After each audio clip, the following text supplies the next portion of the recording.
김하종 신부, 본명은 빈첸시오 보르도. 1957년 이탈리아 피안사노에서 태어났다.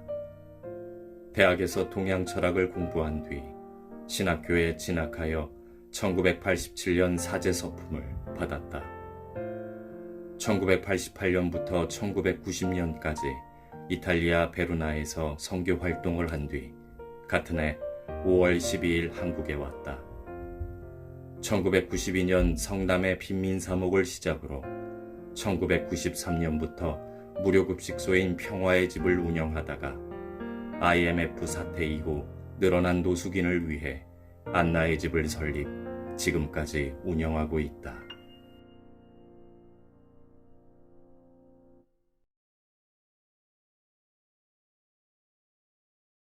(2000년 1월 28일) 화요일, 시청 직원 2명이 안나의 집을 방문했다.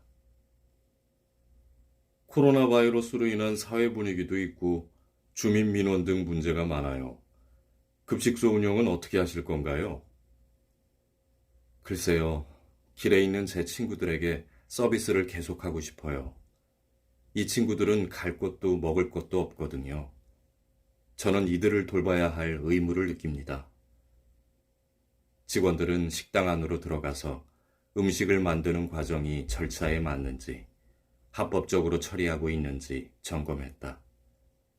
특별히 이상하거나 불법적인 사항이 없음을 확인하고는 돌아갔다. 무슨 일이 있어도 우리의 봉사는 계속되어야만 한다. 1월 30일 목요일, 저녁 식사를 하는데 옆에 앉은 노숙인 한 사람이 말했다. 신부님께서 우리를 위해 음식을 준비해 주실 뿐만 아니라 함께 줄을 서 주시는 게 좋아요. 우리 옆에 앉아 함께 같은 밥을 드시는 거는 더 좋고요.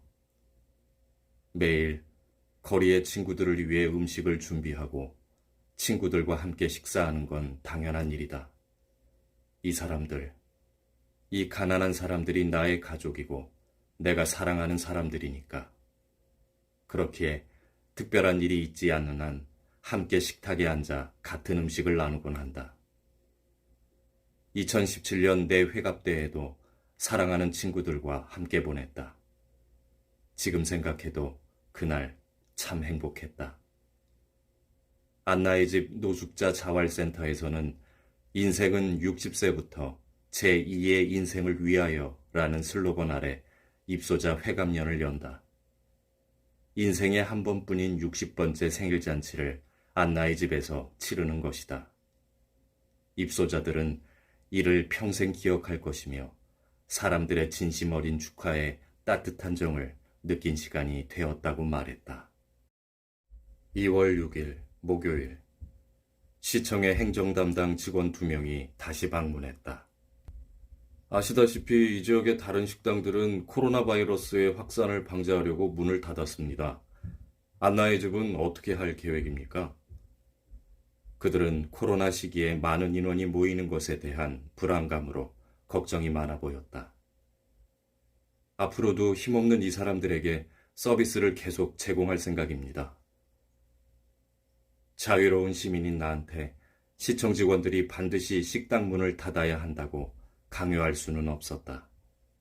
그들은 해결점이 없는 것에 난감한 표정을 지으며 돌아갔다. 그렇지만 그동안 운영하던 이발소, 샤워실, 옷나눔, 학교, 진료소 활동은 중단할 수밖에 없었다. 이제 할 수 있는 건 오직 식당 급식뿐이다. 2월 22일 토요일, 코로나19로 나라 안의 상황이 끔찍하게 악화되었다. 코로나 바이러스에 감염된 사람들은 엄청나게 증가했고 정부는 공공기관을 폐쇄하고 콘서트, 행사, 종교회의 등 사람들의 집회를 금지했다. 성당 역시 문을 닫아야만 한다. 2월 23일 일요일, 휴일 저녁이었지만 여기저기에서 식당을 폐쇄하라는 메시지를 받았다. 시청 담당자에게 연락해 안나의 집 상황을 전달하였다. 해결책을 모색하기 위해 내일 시장과의 면담도 요청했다. 급식소 밖에서라도 식사를 할 수 있게 도시락을 제공할 자금도 부탁할 예정이다. 대통령령으로 가능하다던데. 스포츠는 하지 않아도 살 수 있기에 체육관은 닫을 수 있다. 음악 같은 문화생활이 없이도 삶은 이어지기에 공연이나 콘서트를 금지할 수 있다. 초중고뿐만이 아니라 대학은 일정 기간 문을 닫아도 온라인으로 공부할 수 있다. 교회가 문을 닫아도 대다수의 신자들은 집에서 기도를 통해 예수님을 만날 수 있다. 그러나 기한은 그 어떤 대통령령으로도 해소될 수 없다. 가난한 거리의 550명에게 음식을 제공하는 식당이 문을 닫는다면 이 중 70%는 안나의 집에서 제공하는 식사가 하루의 유일한 한 끼인데 문을 닫아버린다면 음식이 없으면 이 극한 상황에서 살아남을 수 없다. 특히 의료진뿐만 아니라 코로나 바이러스에 감염될 가능성이 낮은 건강한 사람들까지 마스크를 잘 착용하고 손을 제대로 씻고 잘 먹는 것이 좋다. 오늘 노숙인들에게 내가 가장 필요한 이 시기에 함께하지 말라는 압력을 받는 일이 생겼다. 그러나 지난 28년 동안 나의 사랑하는 가족이자 형제였던 이들을 버릴 수 없다. 또한 이 가난한 사람들을 도와주는 것은 모든 시민을 보호하는 일이다. 이들이 잘 먹고 건강해 코로나 바이러스에 감염되지 않으면 이를 다른 사람들에게 전염시킬 확률이 낮아지기 때문이다.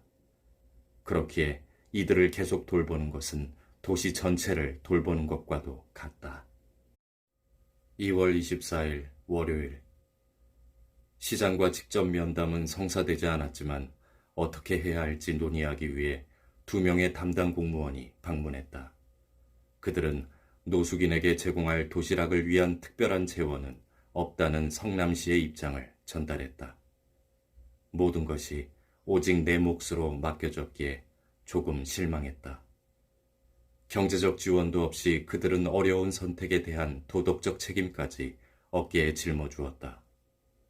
코로나 바이러스의 위험한 전염 가능성을 피하고자 구내 식당을 폐쇄하라는 시의 제안을 따르는 것도 맞고 하루에 유일하게 한 끼의 식사만을 하는 550명의 가난한 이들에게서 등을 돌려서는 안 된다는 마음도 간절하다. 직원들과 함께 논의한 결과 도시락을 제공하기로 했다. 공중보건을 위험에 빠뜨리지 않으면서도 사랑하는 거리의 친구들을 버리지 않을 유일한 방법이다. 이 해결책은 더 심각한 재정적 어려움과 더 많은 육체적 노력이 필요하겠지만 사실 심리적으로 많은 부담을 느낀다. 급식소를 닫기 원하는 사람들의 마음을 이해한다. 앞으로 일어날 좋지 않은 일에 대해 아무도 책임을 지고 싶어 하지 않는다. 또한 이웃들은 안나의 집을 폐쇄하라는 메시지를 여러 차례 보냈다. 그들은 자신의 집 근처에 가난한 사람들이 모이는 걸 두려워한다. 지나가는 내게 욕을 하고 구두로 공격하기도 했다. 심지어 몇몇 노숙인 친구들조차 불평할 때가 있다. 음식이 충분치 않다, 춥다, 테이블에 앉아 편안히 먹었으면 좋겠다. 나는 선한 목자이신 예수님을 따르기로 작정한 사제다. 그렇기에 아무리 위험한 순간이 와도 양떼를 버릴 수는 없다. 예수님 앞에서 내가 맡은 사람들을 보호하고 돌보는 것이 나의 의무다. 지난 세월 나에게 맡겨진 잃어버린 양과 가난한 양의 운명을 저버릴 수 없었으며 내 삶을 내어주려 노력했다. 그렇지만 전염병 앞에서는 내 건강조차 두려워진다. 상당한 위험을 감수하도록 부름을 받은 직원들도 걱정된다. 이곳에 오는 자원봉사자들도 걱정된다. 두 어깨에 큰 책임감이 느껴진다. 매일 새벽 3시면 잠에서 깨어난다. 잠잘 때도 악몽으로 가득한 꿈을 꾸어서 온몸이 땀으로 젖을 때가 많다. 그러나 이 형제들과 자매들, 이 순례의 동반자를 버릴 수 없다. 28년 동안 함께 살고 함께 먹고 눈을 맞추며 대화했던 그들은 사랑하는 가족이니까. 그래서 많은 회의, 토론 끝에 실내에서의 모임을 피하기 위한 도시락을 준비하기로 한 것이다. 첫날이라 매우 피곤했다. 도시락을 싸기 위한 준비가 미흡하고 체계화되지 않아 서툴렀지만 650인분의 식사를 준비하고 나눌 수 있었음에 감사하다. 2월 25일 화요일. 자원봉사자들에게 코로나 바이러스 감염을 예방하기 위해 봉사하러 오지 말라고 연락했다. 대신 안나집에 있는 모든 직원에게 주방일을 도와달라고 부탁했다. 이들은 기꺼이 자신을 내어주었다. 오후 1시부터 저녁을 준비했다. 일손이라고는 몇 명의 직원밖에 없고 할 일은 많아 매우 걱정이 되었다. 그런데 하나둘씩 마법처럼 자원봉사자들이 찾아왔다. 도움을 주려고 찾아온 봉사자들은 놀랍게도 32명이나 되었다. 우리는 함께 750개의 도시락을 준비하여 오후 3시 30분에 기쁨을 담아 친구들에게 나누어 주었다. 2월 27일 목요일. 주변 사람들이 주는 부담, 바이러스에 대한 두려움, 지금의 상황에 대한 도덕적 책임이 나를 힘들게 한다. 여기에 경제적 문제까지. 성남의 거의 모든 급식소가 문을 닫아서 하루에 약 750명에서 800명가량의 손님을 맞이하고 있다. 퇴근 후 예수님 앞에서 눈물을 흘렸다. 주님, 저는 의심이 많고 갈등은 제 마음을 괴롭힙니다. 다른 사람들이 옳고 제가 틀린 것일까요? 제가 오만한 짓을 하고 있는지, 너무 주제넘지는 않은지요? 질문들이 영혼 안에서 충돌하는 동안 소리내 울었다. 또다시 잠 못 드는 밤을 보냈다. 2월 28일 금요일. 오늘은 안나의 집에 아름다운 젊은 대학생들이 찾아왔다. 코로나 바이러스 때문에 수업이 연기되어 자원봉사를 하러 왔단다. 마태복음 4장 11절에 천사들이 다가와 그분의 시중을 들었다라는 구절이다. 천사는 사람들 가까이에 와서 그들을 섬긴다. 오늘 온 젊은이들은 천사처럼 행동했다. 그들은 가난한 사람들에게 가까이 와서 이들을 섬겼다. 오늘 안나의 집을 방문한 젊은이들은 식당에 온 진짜 천사가 아니었을까? 3월 3일 화요일. 아름다운 인생. 마음 안에서 깊은 행복을 느낀다. 나의 오늘은 멋졌다. 껍질을 벗긴 감자 20kg, 얇게 썬 양파 10kg, 자른 당근이 8kg. 내가 한 일의 결과물이다. 하루의 모든 순간을 사랑과 열정으로 보냈기에 아름답다. 가슴에 가득 찬 기쁨을 다른 사람에게 자신 있게 전해주는 것이 진정한 행복의 비결이라고 믿는다. 3월 4일 수요일. 도시락을 전달할 마땅한 장소가 없어서 어쩔 수 없이 인도에서 나눠드렸다. 이로 인해 주변에서 끊임없이 민원이 제기되었고 하루에 한 번꼴로 시청과 구청 공무원, 경찰이 방문하여 민원을 중재하곤 했다. 물론 매일 도시락 650개 정도를 만들고 나누는 일이 쉽지는 않다. 그런데도 도시락 지급을 중단할 수 없는 건 배고픈 이들에게는 하루 유일한 한 끼이기 때문이다. 안나의 집은 2차선 도로변에 있다. 차가 쌩쌩 다니는 도로 옆에서는 도시락을 받는 것도 위험하고 쭈그려 앉아 식사하는 것도 위험하다. 무엇보다도 빗발치는 민원에 언제까지 운영할 수 있을까 고민이 많이 되었다. 그러던 중 안나의 집과 오랫동안 인연을 맺고 있는 성남동 성당 최재철 신부님이 멋진 제안을 해주셨다. 주변의 민원으로 아주 힘드시죠? 도시락을 받기 위해 일찍부터 기다리는 분들도 있고 거리에서 저녁 식사하는 분들도 많던데 우리 성당 마당에서 도시락을 나눠드리고 식사도 하실 수 있게 하는 건 어떨까요? 순간 나는 기도했다. 하나님 감사합니다.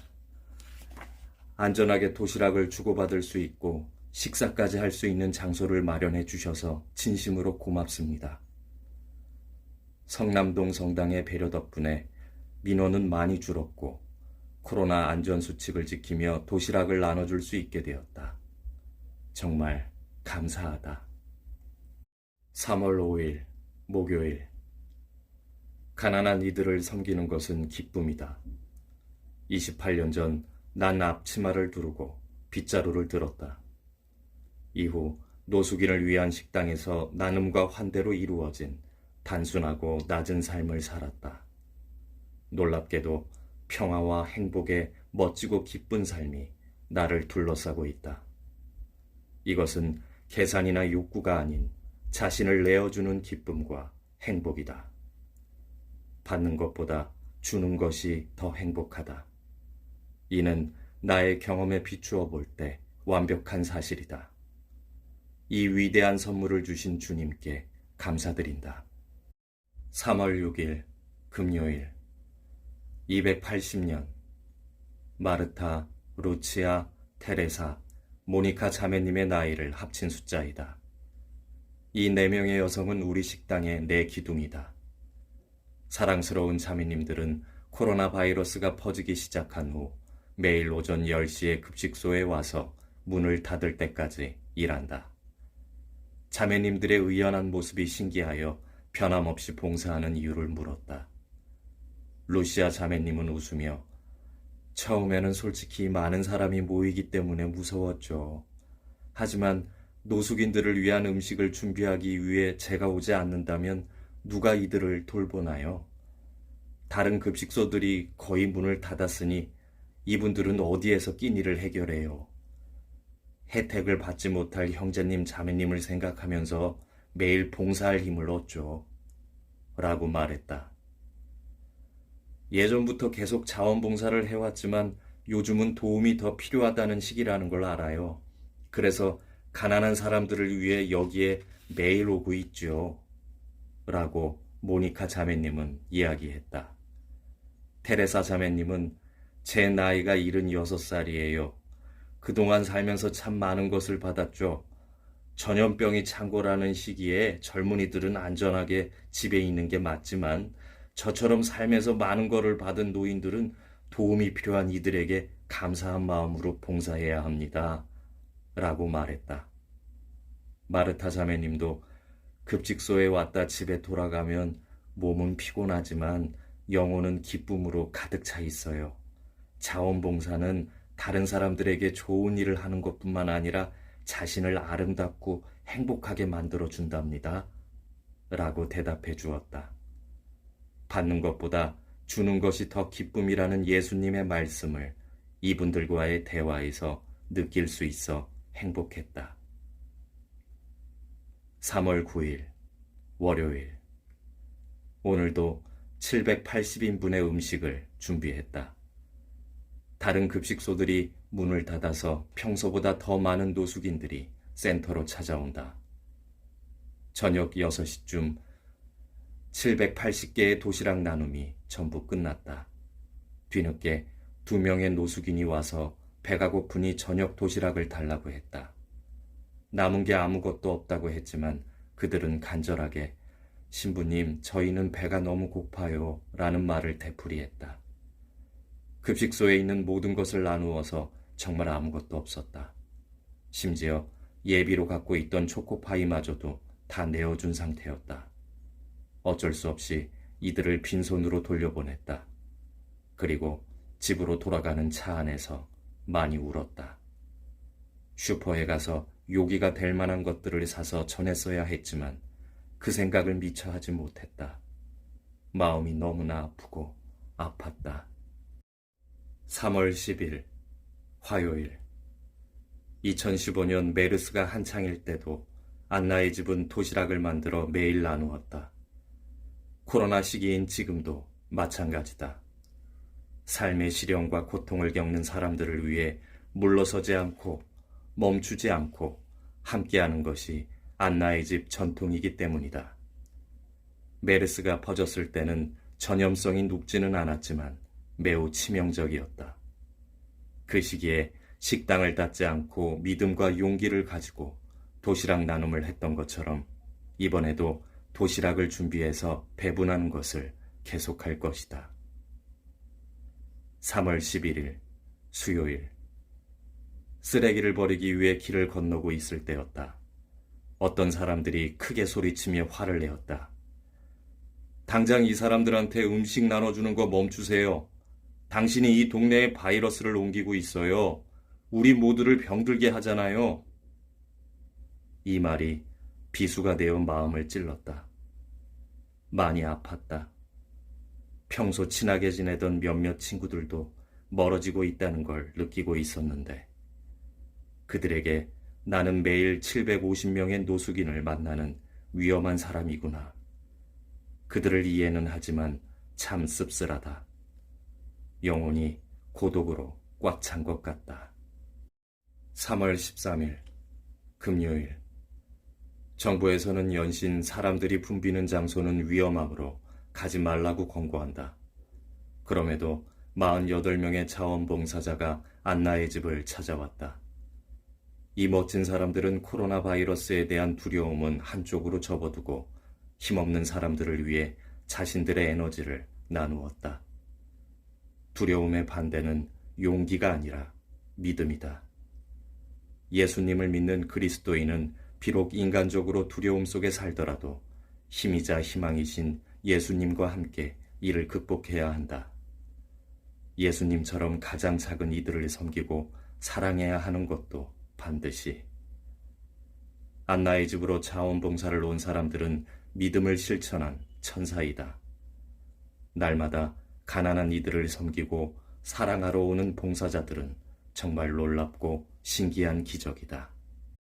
3월 18일 수요일 어제부터 계속 비가 내려서 날이 쌀쌀하다.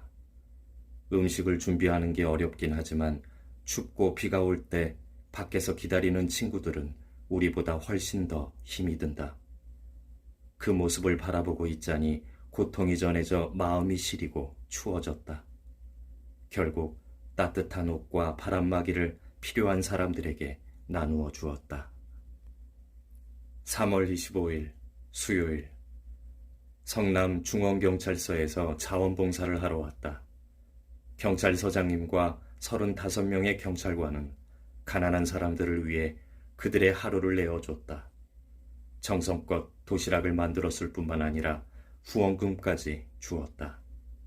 참 감사한 분들이다. 3월 27일 금요일 정부의 보조금으로 살기는 하지만 노숙을 하는 시각장애인 친구가 다가와 말을 건넸다. 이탈리아에서 코로나 바이러스로 인해 많은 사람이 감염되어 죽었다는 얘기를 들었어요. 매우 속상하네요. 그러고는 지갑을 열어 얼마의 돈을 꺼냈다. 이건 여기보다 그곳에 더 필요한 것 같아요. 이탈리아로 보내세요. 저도 당신의 어머니를 위해 기도합니다. 순간 사랑하는 어머니가 떠올랐다. 86의 고령으로 혼자 살고 계신 어머니. 코로나 바이러스 감염자와 사망자가 많은 이탈리아의 어머니를 위해 장남이지만 아무것도 할 수가 없어서 송구스럽다. 그럼에도 사랑하는 어머니를 기억하고 기도하는 누군가가 있다는 걸 알게 되어 큰 위로를 받았다. 이 친구가 떠날 때 진심 어린 감사의 눈물이 주르르 흘렀다. 4월 6일 월요일 요한 형제님은 성공한 기업가이다. 그는 직원이 200명이나 되는 큰 회사를 운영하고 있다. 좋은 집과 좋은 자동차를 가지고 있으며 유명한 레스토랑에서 식사하고 고급 호텔에 머물면서 골프를 치는 등 편안하고 안락한 삶을 살았다. 안나의 집을 방문하기 전까지는 말이다. 안나의 집에 봉사하러 온 순간 제 삶은 완전히 바뀌었습니다. 여기에 오기 전까지 한국에 이렇게 가난한 사람이 많다는 걸 전혀 몰랐어요. 또한 다른 사람들을 위해 봉사하는 너그러운 사람들이 이렇게 많다는 것도 상상조차 못했고요. 아주 큰 충격이었죠. 이후에 운전기사를 대동해 출근하는 것을 멈췄고 대중교통을 이용하기 시작했습니다. 더 이상 골프 치지 않고 비싼 식당과 고급 호텔도 안 가요. 그동안 저축한 돈 전부와 매달 씀씀이를 아껴서 모은 돈을 월말에 기부하고는 합니다. 지난 5년 동안 매주 토요일과 모든 휴일을 봉사해서 보냈는데 예전의 삶을 그리워한 적은 없어요. 지금처럼 행복한 적이 없으니까요. 그는 사람들이 꺼리는 악취를 풍기는 하수도를 청소하고 냄새나는 노숙인들의 양말을 갈아 신기며 안나의 집 주방 구석구석을 청소한다. 그 모습에 나는 늘 깊이 감동한다. 그는 훌륭한 봉사자이고 온유한 사람이며 소중한 친구이다. 때때로 내가 피곤해 보일 때 나를 안아주며 그는 말한다. 맥주 한잔하러 갑시다. 요한 형제님의 진정한 사랑과 친밀한 우정에 감사를 표한다. 4월 10일 성금요일, 잊을 수 없는 하루. 늦은 저녁이었다. 귀가 후 기도실에 가서 예수님의 성체 앞에 무릎을 꿇었다. 뼈가 부서지고 근육이 찢어지는 것 같은 고통이 몰려왔다. 마치 몽둥이로 두들겨 맞아 온몸이 부서진 것 같았다. 감시를 바라보며 주님께 물었다. 어찌하여 이런 고통과 시련을 겪어야 합니까? 오늘도 당신을 향한 기쁨과 순종과 열의의 마음으로 봉사하였습니다. 당신께서 사랑하시는 가난한 사람들을 환영해서 맞이했는데 왜 이렇게 아파야 하나요? 왜요? 왜? 주님의 변함없는 침묵 속에서 상처 입은 몸은 절규하고 시간은 더디게만 흘렀다. 멈춘 듯 천천히 지나가는 시간의 침묵 안에서 서서히 왜는 그렇게로 변화되어 갔다.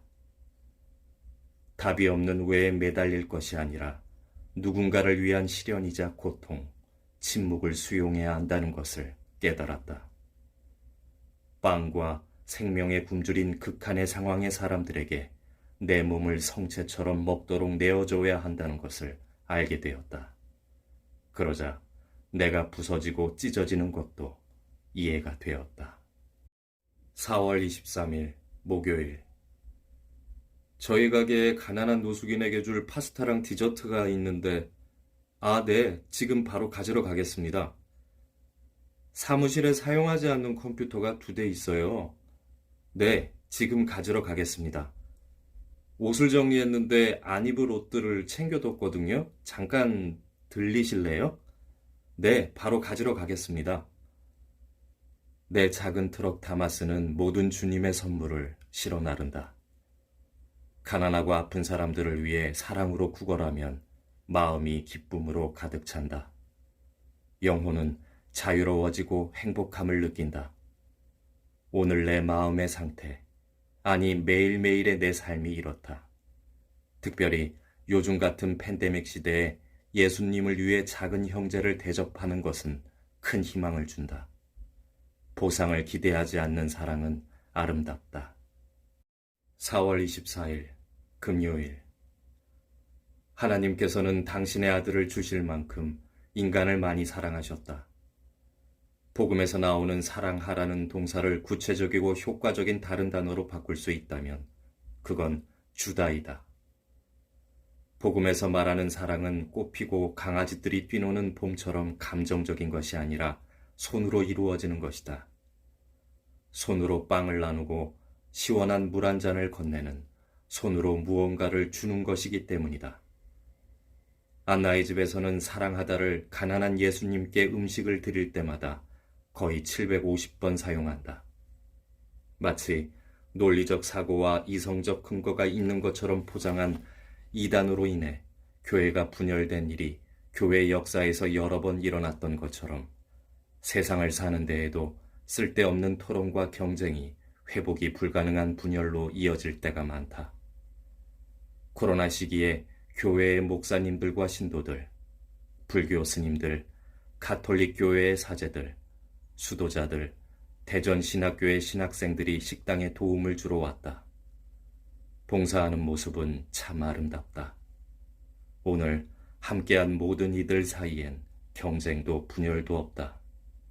진실한 마음에서 우러난 사랑은 일치와 조화, 연대와 기쁨, 그리고 행복을 가져다 준다. 5월 8일 금요일. 어제 전화로 한 자매님이 근사한 제안을 했다. 내일이 어버이날인데 한국의 풍습대로 카네이션 한 송이씩 나누어 드리는 거 어떨까요? 신부님 생각 어떠세요? 당연히 이 멋진 생각에 동의했다. 남성이든 여성이든 어른이든 아이든 사람을 사람답게 만드는 두 가지는 존엄과 사랑이다. 제안대로 어버이날인 오늘 노숙인 친구들에게 도시락과 함께 빨간 카네이션을 한 송이씩 드렸다. 카네이션은 그들에게 당신은 중요한 사람이고 사랑받는 사람이다라고 말없이 전한 또 하나의 사랑이었다. 5월 12일 화요일. 정확히 30년 전인 1990년 5월 12일 한국에 왔다. 그렇기에 오늘은 한국인으로서의 내 생일이다.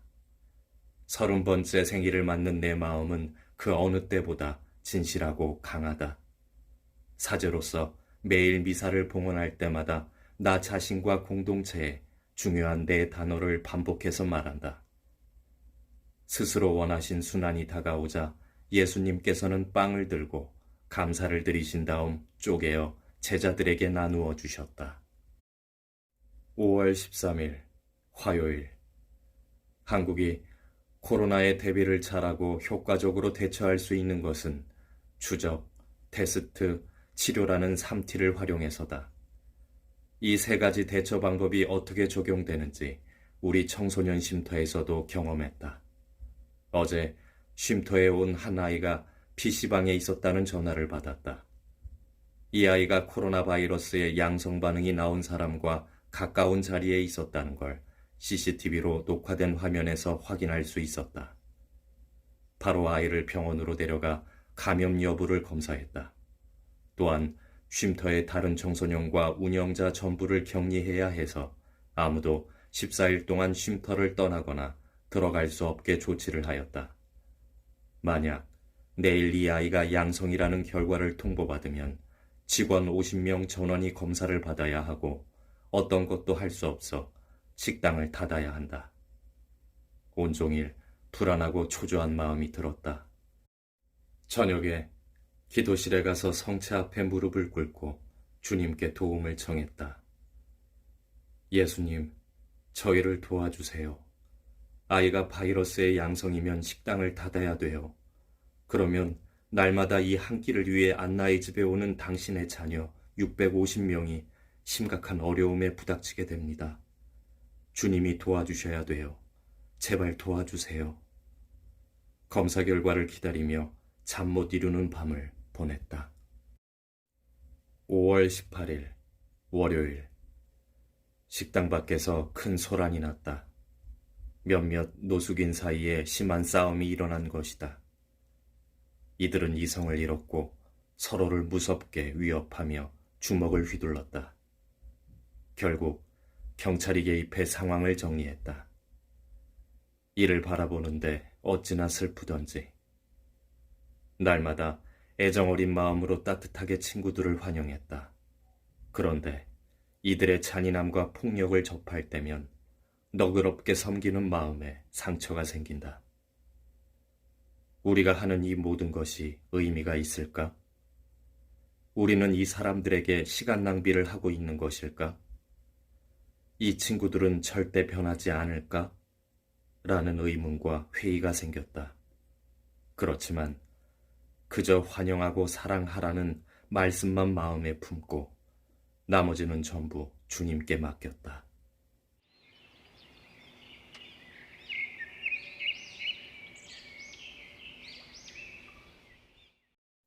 6월 4일 목요일. 오늘은 봉사자가 많지 않았다. 아프거나 피로에 지친 건 아닌지, 다시 확산하고 있는 바이러스에 대한 두려움 때문은 아닌지, 평소보다 적은 봉사자들이 찾아주셔서 도시락을 준비하는데 어려움을 겪었다. 그나마 안나의 집 직원들과 대전신학교 소속 4명의 신학생들이 있어 다행이었다.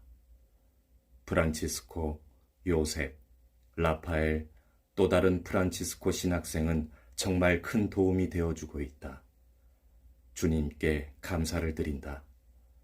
당분간은 직원들과 신학생들 덕분으로 저녁 식사를 준비할 수 있지만 앞으로가 걱정이 되는 건 어쩔 수가 없다.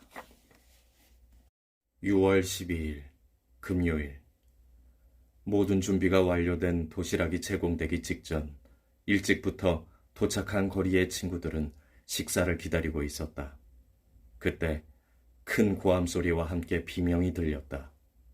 무슨 일이 생겼는지 여기저기 둘러봤더니 자주 오는 우리의 친구가 칼을 휘두르며 다른 사람들을 죽이겠다고 위협하는 것이 보였다. 직원 한 명과 함께 신중하고 조심스럽게 이 친구에게 다가갔다.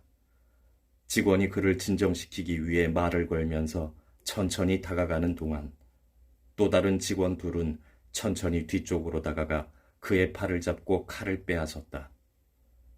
112에 전화해 신고하고 경찰관이 도착하기 전까지 그를 진정시키며 왜 그랬는지 설명해달라고 했다.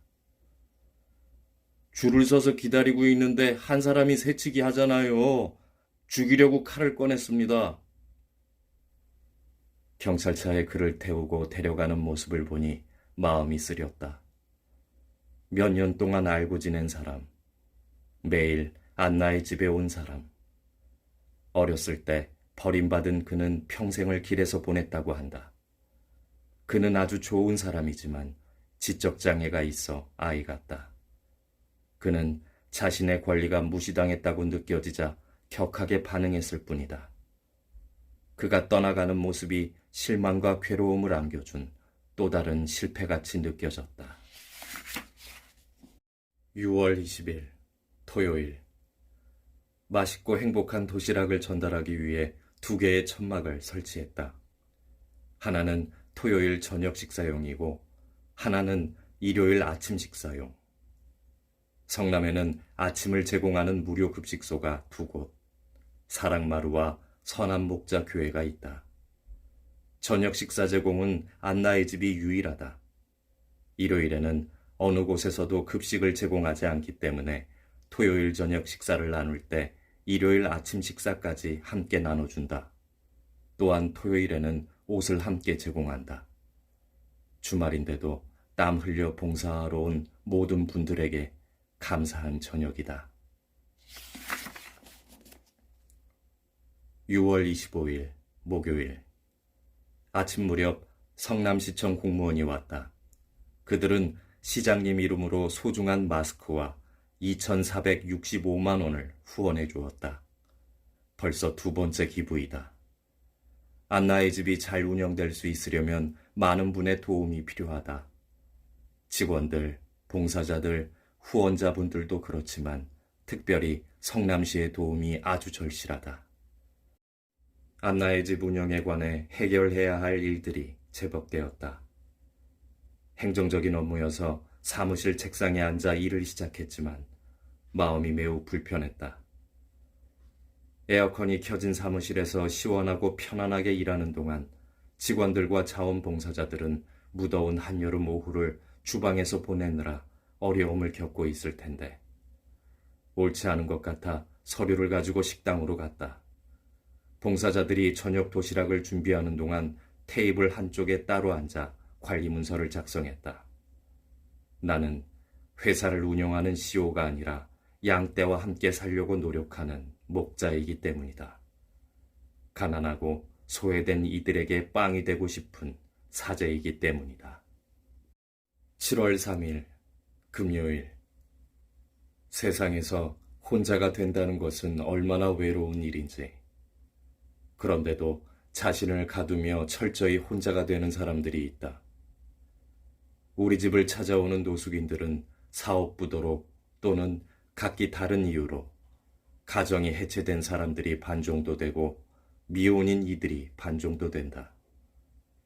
거리 생활을 하든 고시원에서 생활하든 이들은 혼자이다. 그런데 간혹 강아지를 데리고 오는 사람들이 있다.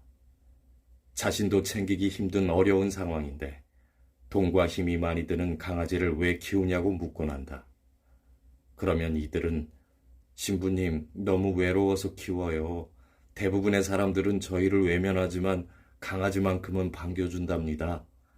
라며 환하게 웃는다. 작은 손짓 하나, 눈빛 하나에 행복해하는 이들이다. 이 사람들을 따뜻하게 대해주세요. 그러면 좀 더 나아진 사회가 될 겁니다. 부탁드립니다. 7월 7일, 화요일. 안나의 집 22주년 기념일이다. 먼저 22년 동안 우리와 함께 하신 예수님께 감사드린다. 애쓰는 후원자들과 봉사자들과 직원들에게도 진심으로 감사하다. 멋진 하루하루가 모여 가난한 친구들에게 250만 끼 이상의 식사를 제공했고 수천 명의 노숙인들에게 쉼터를 제공했으며 10,000명 이상의 가출한 청소년들을 돌볼 수 있었다. 우리는 거리에 머물 수밖에 없는 사람들이 새로운 삶을 시작하도록 진심으로 도왔다. 주님의 보호 아래 직원들의 전문적인 업무 분담과 자원봉사자들의 지칠 줄 모르는 헌신, 넉넉하고 적극적인 후원자들의 지원으로 이 모든 것이 가능했다. 고맙습니다, 예수님. 감사합니다. 안나의 집을 아끼고 사랑하는 모든 분들. 7월 13일, 월요일. 안나의 집에는 아픈 사람만 오지 않는다. 불쌍한 작은 생명도 방문한다. 버림받은 강아지와 다리를 다친 비둘기도 안나의 집 손님이다. 마태복음에서도 참새 2마리가 한 잎에 팔리지 않느냐. 그러나 그 가운데 한 마리도 너의 아버지의 허락 없이는 땅에 떨어지지 않는다. 라고 나온다. 아프고 피곤한 작은 새들도 안나의 집에서 편안함을 찾을 수 있으니 다행이다. 7월 18일, 토요일. 토요일마다 안나의 집 노숙인 자활시설은 특별 방역이 이루어진다. NEP라는 방역업체에서 시설 입소자들과 직원들의 안전을 위하여 매주 방역을 한다. 하대원 동사무소에서도 동장님과 주민대표가 2주일에 한 번 방역을 위해 방문한다. 참으로 감사하다. 감염으로부터 안전하고 건강한 안나의 집이 되면 좋겠다. 7월 23일, 목요일. 비가 계속 오고 있어서 안나의 집 주방은 덥고 습하다. 대형 솥을 포함한 12개의 화구가 전부 가동되니 주방에 있으면 땀이 줄줄 흐른다. 주방 봉사자 모두가 힘들어하지만 비 오는 날 한 끼 식사를 받기 위해 줄 서 있는 가족들을 생각하며 힘을 낸다. 폭우가 쏟아져 텐트를 치고 도시락을 나누는데 한 아저씨가 다가왔다. 우산이 없어서 온몸이 젖은 그분은 식사를 주셔서 정말 감사합니다. 아무것도 못 먹었는데 도시락 먹을 생각하니 기뻐요. 잘 먹겠습니다. 라고 웃으며 말하고는 사라졌다. 그 한마디에 모든 피곤함은 사라지고 참된 행복이 느껴져 마음이 따뜻해졌다. 이것이 안나의 집 식사가 유지되어야 할 이유이고 오늘도 힘이 나는 이유이다. 7월 26일, 일요일. 집에서 70m 정도 떨어진 곳에 작은 문이 있다. 옷장 문이 아닐까 하는 생각이 들 정도 크기가 작은 문. 오랫동안 지켜봐도 문 밖에는 없었는데. 그런데 며칠 전 한 노인이 지저분한 행색으로 힘없이 그 문을 열고 나오는 것을 보았다. 몇 년을 그 옆에서 살았는데 주변에 숨겨진 빈곤을 모르고 있었다니. 내 자신이 부끄러웠다. 그리고 어딘가 숨어있듯 지내는 많은 빈곤층이 떠올라 마음이 아렸다.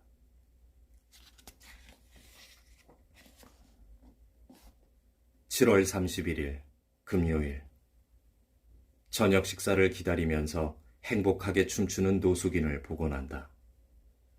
그때마다 생각하게 된다. 행복의 기준은 무엇일까?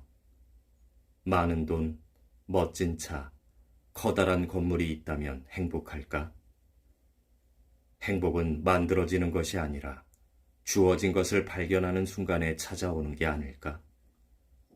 식사를 기다리면서 춤을 추는 것, 노숙해도 강아지를 키우는 것, 맛있고 사랑 가득한 도시락을 받는 것, 언제든 환한 미소를 지을 수 있는 것 등등 안나의 집 가족들은 가난하지만 참 행복한 부자들이다. 8월 7일 금요일 주변 주민들의 민원이 접수된 모양이다. 동네 사람들 5분과 함께 경찰들이 안나의 집을 찾아왔다. 왜 멀쩡한 사람들에게 밥을 주나요? 이 똑같은 질문을 또 반복한다. 정말 너무들 한다.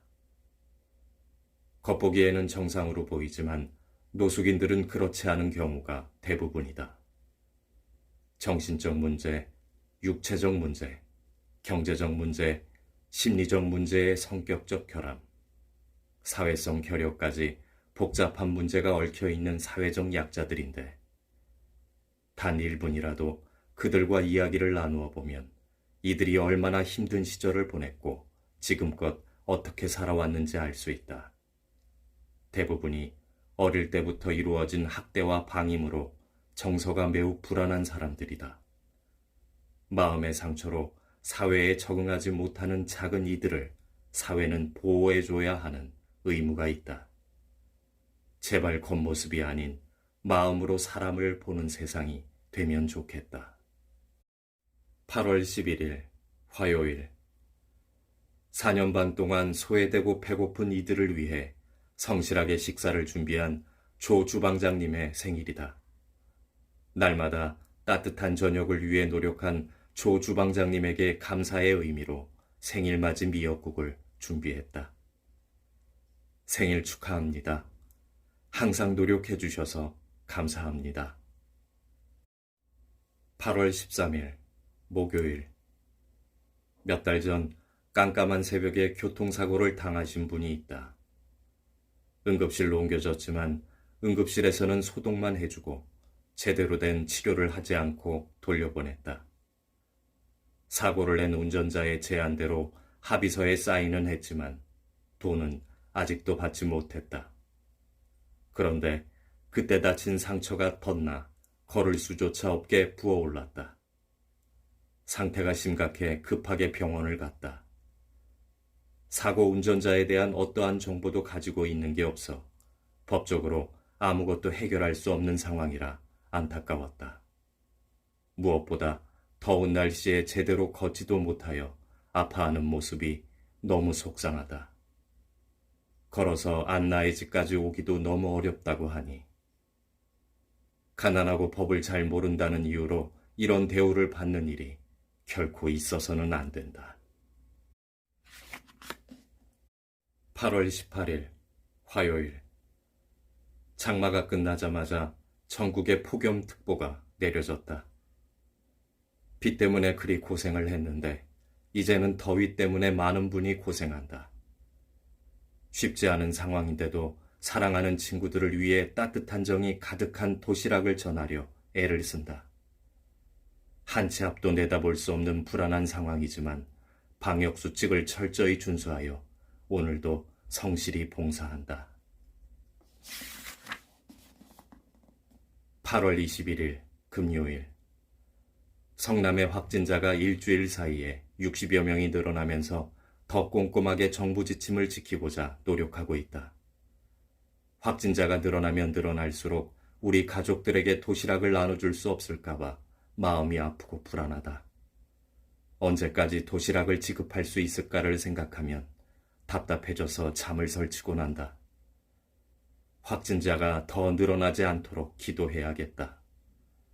안나의 집 도시락이 유일한 하루의 식사인 분들에게 달걀국, 짜장밥, 단무지, 김치를 제공했다. 8월 26일 수요일 며칠 전 안나의 집에 이탈리아 대사관 문화원의 파올라 치코렐라 원장님이 소울 자동차 한 대를 기증해 주었다. 노숙인과 청소년 사업의 보탬이 되길 바란다면서 주신 차량은 뜻에 맞게 노숙인과 청소년을 위해 사용하겠습니다. 감사합니다. 8월 31일 월요일, 한 심리학과 교수가 인간은 40일 동안 음식을 먹지 않아도 죽지 않지만 단 나흘 동안 사랑과 인정을 받지 못하면 대부분은 자살을 선택한다는 연구 결과를 발표했다고 한다. 인간에게 중요한 것은 음식이 아니라 사랑과 따뜻한 환대, 인정이라는 얘기다. 매일 저녁 도시락 배분을 시작할 때마다 안나의 집 봉사자들에게 지금까지는 몸으로 노력 봉사하셨습니다. 이제부터는 사랑하는 마음으로 봉사합시다. 라고 한다.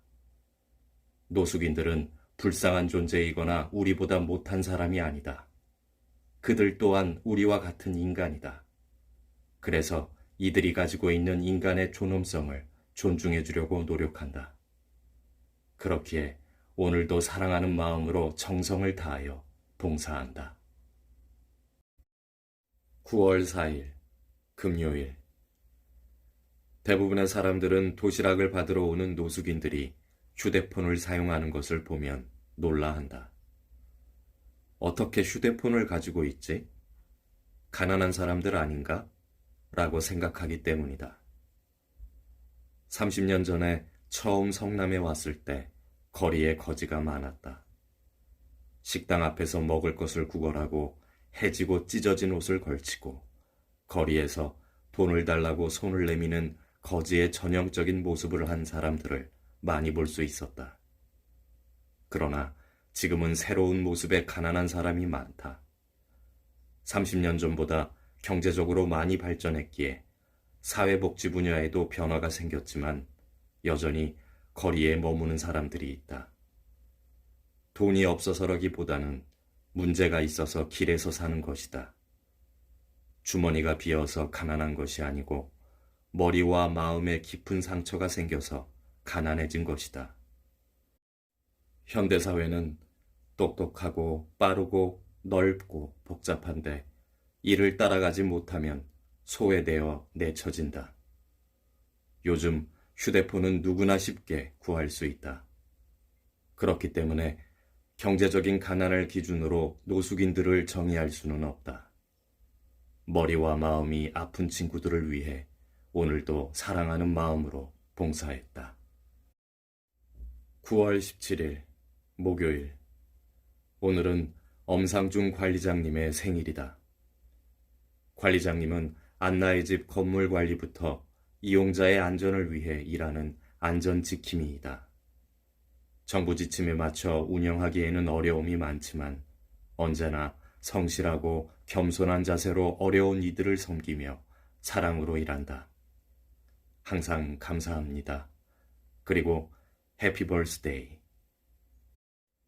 9월 18일 금요일, 안나의 집을 한 달에 2번씩만 찾아오는 노숙인 친구가 있다. 왜 자주 안 오세요? 라고 물으니 신부님, 밥 말고 책 주세요. 라고 했다. 음식보다 문화와 지식을 얻는 게 더 중요하다는 그는 배를 채우는 것뿐만 아니라 머리를 채우는 것도 꼭 필요하다고 말했다. 그래서 그가 올 때마다 책을 준다. 우리처럼 냄새가 나는 사람들에게 다른 사람들은 돌을 던지려고 하는데 신부님은 사랑을 주십니다. 이 사랑에 보답하려면 말 한마디라도 올바르게 해야 하지 않을까요? 저도 신부님처럼 헬렌 켈러처럼 훌륭한 사람이 되지 말라는 법이 없겠습니까? 라고도 말했다. 이처럼 사랑하는 친구들 중에는 책을 좋아하는 친구들도 있고 신문을 보고 의견을 묻는 친구들도 있다. 쉼터에 사는 친구들 중에는 검정고시를 준비하는 친구도 있고 자격증을 준비하는 친구들도 있다. 노숙인들은 게으르고 무식한 사람이 아니다. 안나의 집에 오는 사랑하는 친구들 중에는 스스로 열심히 공부하고 노력하는 멋진 사람들이 많다. 오늘도 몇 개월 전부터 규칙적으로 안나의 집에 봉사하러 오는 노년 이동 보좌 신부님과 청년들이 방문했다. 이들은 미소를 지으며 아름답게 그리고 열심히 봉사했다. 9월 24일 목요일. 한 노숙인 친구가 오더니 명함을 달라고 했다. 왜 그러냐고 물으니 제게 무슨 일이 생기면 연락할 사람이 없어요, 신부님. 이라고 하면서 명함을 받아갔다. 몇 년 전 크리스마스 아침이 떠올랐다. 경찰서에서 연락이 왔다. 김하종 신부님이시죠? 네, 왜 그러세요? 땡땡병원으로 오시겠어요? 노숙인 한 분이 어제 길에서 동사된 채로 발견되었는데 가족이나 친구는 없고 지갑에서 신부님 명함이 있어 연락드렸습니다. 아픈 가슴을 부여잡고 병원에 갔다. 영안실에서 친구의 얼굴을 확인했다. 네, 제가 아는 사람 맞습니다. 우리 식구였던 친구를 위해 마지막 기도를 하고 돌아왔다. 죽어가는 이 친구 곁에는 아무도 없었다. 마음이 너무 아파 눈물이 계속 흘렀다. 이 일을 겪은 후 구청과 경찰서에 한 가지 부탁을 했다. 죽은 노숙인이 발생하면 안나의 집으로 연락해달라고. 그래서 성남시에서 노숙인이 죽으면 나와 직원들이 가서 장례를 치른다. 우리 친구들은 대부분 살 때도 혼자서 힘들게, 죽을 때도 길에서 또는 옆에 아무도 없이 쓸쓸하게 죽어간다. 삶과 죽음의 순간에 사랑과 행복이 아닌 고통과 외로움 속에 있어야 하는 노숙인 친구들을 위해 기도한다. 함께 기도해 주세요. 사람들에게는 각자의 터닝포인트가 있다. 내 인생의 터닝포인트는 요즘처럼 날이 좋은 1992년 가을에 찾아왔다. 당시 나는 성남 중원구 상대원동에서 빈민사목을 담당하고 있었다. 독거노인들과 장애인들을 방문하여 돕는 것이 내 담당이었다. 어느 날 생활이 어려운 장애인 한 분이 사는 집에 주소를 알게 되었다. 종이에 적힌 주소를 찾아 도착한 곳에는 아주 오래되고 낡은 집이 있었다. 어둡고 곰팡내가 가득한 지하로 내려가 문을 두드렸다. 들어오세요. 문 열려 있습니다. 문을 열고 들어갔더니 창문도 없는 어두운 방에 흐릿한 전등 하나만이 보일 뿐이었다. 너무 어둡고 덥고 냄새가 나서 몇 초 동안 자리에 멍하니 서 있었다. 그러고 나서 보니 방바닥에 50대로 보이는 아저씨가 누워 있었다. 아저씨 옆에 앉아 대화를 나누었다. 아저씨는 20대 때 사고로 크게 다쳐 하반신이 마비되었다고 한다. 그때부터 30여 년을 이 지하에서 살고 있었다고. 식사는 어떻게 하는지 물었더니 옆집 사람들이 기억해서 주면 먹고 아니면 굶어요 라고 했다. 당시 한국의 사회복지는 많이 발전하지 못해서 이런 분들은 도움의 사각지대에 놓여 있었다. 30여 년 동안 혼자서 그렇게 살아온 것을 생각하니 마음이 너무 안 좋았다. 뭐든 해야 할 것 같아서 아저씨 무엇을 도와드릴까요? 라고 했더니 방을 정리해달라고 대답이 돌아왔다. 방에 있지도 않고 있다고 해도 갈 수도 없는 화장실을 대신한 아저씨의 요강을 정리하고 방 청소와 설거지를 했다. 그 후 다시 이야기하기 위해 바닥에 앉았다. 그때 갑자기 아저씨를 안아주고 싶은 마음이 들었다. 제가 안아드려도 될까요? 라고 했고 아저씨는 흔쾌히 네 신부님 좋습니다 라고 했다. 그런데 아저씨를 안는 순간 코를 찌르는 듯한 독한 냄새에 구역질이 났다. 동시에 말로 표현할 수 없는 평화와 기쁨이 느껴졌다. 그리고 한 음성이 들렸다. 나다, 두려워하지 마라. 나는 이 음성이 예수님의 메시지임을 확신했다. 이 음성이 실제로 일어난 것인지 아니면 나의 상상이나 환청인지는 아직 잘 모른다. 그러나 그날부터 특별히 더 어려운 사람들을 위해서 일하기 시작했다. 확실한 내 인생의 터닝 포인트가 된 것이다. 안나의 집을 찾아오는 사랑하는 친구들 한 명 한 명은 불쌍한 사람이 아니라 오히려 부활하신 예수님의 영광스러운 상처라고 믿는다. 다시 말해, 나는 매일 예수님의 상처를 모시고 사는 것이다. 그렇기에 노숙인 친구들을 볼 때마다 힘들지 않고 오히려 행복하고 기쁘다. 또한 오늘도 변함없이 예수님의 상처를 모실 수 있게 해주심에 감사드린다. 10월 2일 금요일. 오늘 반지하방에 사는 젊은 노숙인 친구가 신부님 5만 원 좀 빌려주실 수 있으세요? 라고 물었다. 어디에 쓰시게요? 했더니 강아지가 밥을 못 먹고 있어요. 그래서 강아지 밥 좀 사려고요. 요즘 추석 연휴라 일이 없는데 일하게 되면 갚겠습니다. 라고 했다. 안쓰럽지만 감동적이었다. 이 친구는 자신은 안나의 집에서 밥을 먹을 수도 있고 며칠 굶어도 되지만 강아지는 아직 어리고 스스로 먹을 수 없기 때문에 밥을 챙겨야 한다고 했다. 본인도 가난하고 어려워서 밥조차 쉽게 먹지 못하면서도 자기보다 더 작고 힘없는 생명을 먼저 생각하는 모습이 참으로 멋지다. 대한민국의 법에 정의된 노숙인은 다음과 같다. 첫째, 상당 기간 일정한 주거 없이 사는 사람. 둘째, 노숙인 시설에 사는 사람. 셋째, 상당 기간 적절하지 못한 주거지에서 사는 사람. 고시원, 여인숙, 쪽방촌, 지하 단칸방, 컨테이너, 비닐하우스 등. 이 법을 안나의 집에 오는 친구들에게 적용하면 83%가 노숙인이며 17%가 독거노인이다. 10월 5일 월요일. 어느 여자 노숙인 친구가 은행 봉투를 주면서 신부님 고맙습니다. 이거 받아주세요. 라고 했다. 봉투를 열어보니 예쁜 나뭇잎이 가득 들어 있었다. 꽃을 드리고 싶지만 돈이 없어서 대신 이걸 드립니다. 잘 받아주세요. 너무 행복하고 기뻤다. 노숙인 실태 조사를 하면 노숙인 중 10% 정도가 여성이다. 이는 여성과 남성의 심리적 차이에서 비롯된 비율이라고 한다.